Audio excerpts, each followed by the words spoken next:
નમસ્કાર વિદ્યાર્થી મિત્રો, આલ્ફા વિદ્યા સંકુલ વતી આપનું હાર્દિક સ્વાગત છે.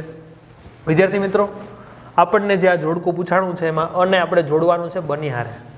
હવે આ જે જોડકું છે એ છે આપણું પર્યાવરણ ચેપ્ટર નંબર 13નું, જે 2 માર્કની અંદર પૂછ્યું છે. 23મો પ્રશ્ન અને 24મા પ્રશ્નમાં આપણે પૂછાવાનું છે.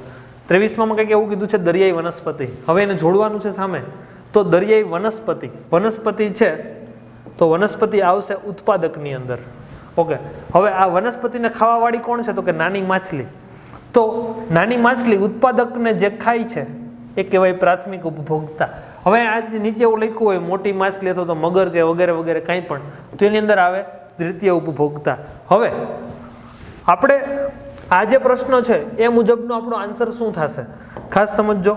નાની માછલી છે એ થશે પ્રાથમિક ઉપભોક્તા અને દરિયાઈ વનસ્પતિ થશે ઉત્પાદક. એટલે આપણે આની અંદર લખશું 23ની સામે બી અને 24ની સામે એ. તો આ આપણો આન્સર થશે. તમારે આ રીતે આન્સર બોર્ડની એક્ઝામમાં લખવાનો થશે. બાજુમાં લખવાનું બી કરીને ઉત્પાદક અને એ કરીને પ્રાથમિક ઉપભોક્તા. Okay, thank you.